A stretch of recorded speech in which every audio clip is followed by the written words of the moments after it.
Theodore Roosevelt became president after the assassination of President McKinley.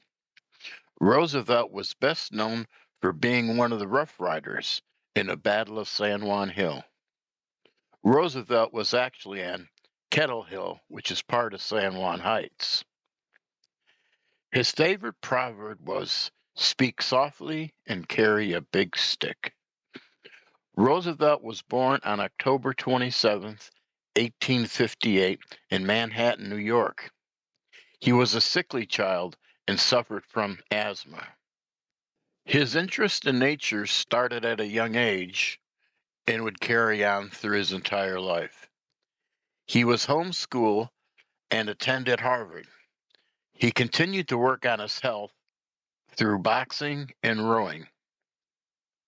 Roosevelt attended Columbia Law School but dropped out. He wanted to get involved directly into politics. He quickly won a seat in the New York Senate Assembly. He had an interest in naval affairs and even wrote a book on the War of 1812, focusing on the Navy. He married Alice Hathaway Lee in 1880, and they had a daughter, Alice Lee, in 1884. But 2 days after the birth of their daughter, his wife died. His mother had died earlier that day as well. His sister would raise the child for the first few years of its life. He never spoke of his wife again. He grieved and focused on his work. He was particularly focusing on New York corruption while in the state assembly. Roosevelt decided to retire and moved to Dakota Territory and bought a cattle ranch. Severe weather, however, caused the death of his cattle and the loss of much of his wealth. He then moved back to New York. Roosevelt remarried on December 2nd, 1886, to Edith Kermit Caro. They had 5 children together, plus they had Roosevelt's one child. He ran for mayor of New York City, but lost. He was later appointed as the president of the New York City Board of Police Commissioners. In 1897, William McKinley appointed him as the Secretary of Navy. However, when war broke out with Spain in 1898, Roosevelt resigned and helped form the first U.S. Volunteer Cavalry Regiment, called the Rough Riders by the press, one of many temporary units involved during the war. When he returned home, he ran for the governor of New York and won. As governor, he focused on running an open and efficient government. After the vice president, Garrett Hobart, died, Roosevelt would be nominated in the 1900 Republican National Convention to replace him as a vice presidential nominee.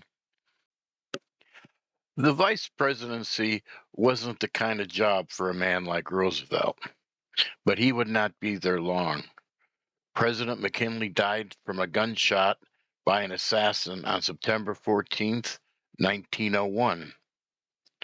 While he became president, Roosevelt used the Sherman Antitrust Act aggressively and brought 44 antitrust lawsuits against various companies. He didn't like the monopolies. He also prosecuted corrupt government officials. He worked to have further regulations on the railroad industry and the food industry. He was also quite a wildlife guy. He preserved over 100 million acres of forest, new national monuments, and he created several national parks. He also brought peace between Russia and Japan when they were at war with each other between 1904 and 1905, and received the Nobel Peace Prize for this. Roosevelt secretly sided with Japan in the war because he wanted to take Russia out of the Pacific equation. He sent his Great White Fleet around the world to show the new naval power of the United States.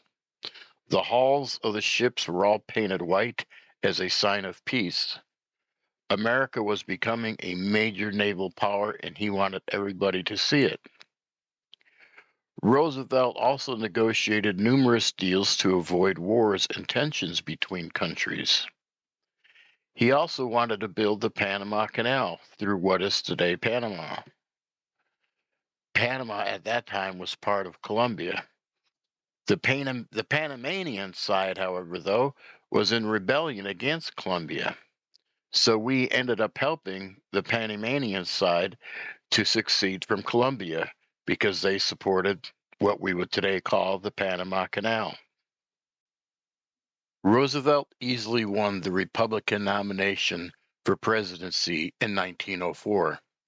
His vice president was to be Senator Warren Fairbanks.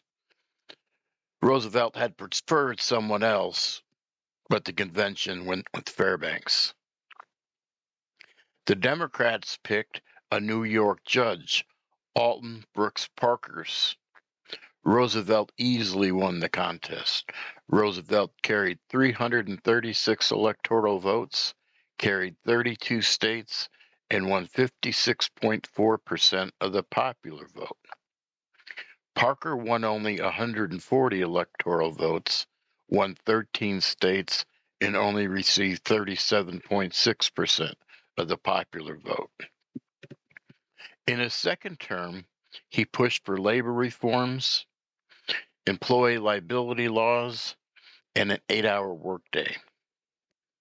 There were accusations of illegal contributions from big oil company to the Republican Party's campaign, but they went nowhere.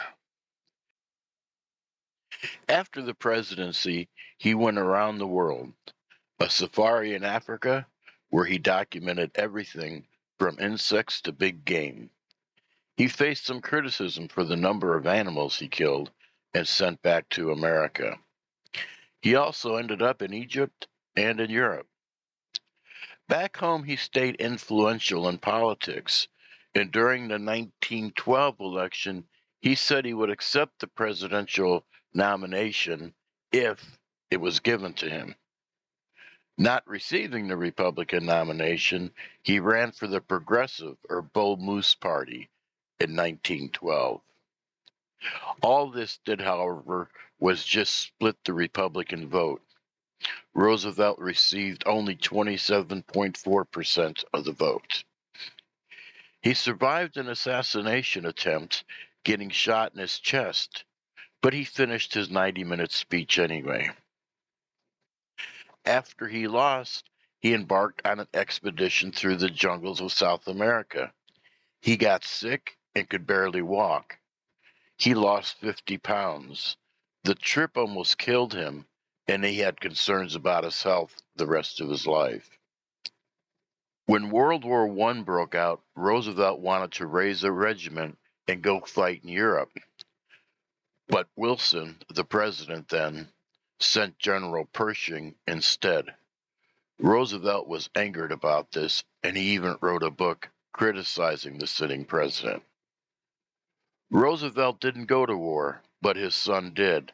His son died at the age of 20 in a battle in World War I. Roosevelt died in his sleep from a blood clot in his lungs at the age of 60 on January 6, 1919. If you like these videos, please hit the like button and subscribe. Thanks for listening.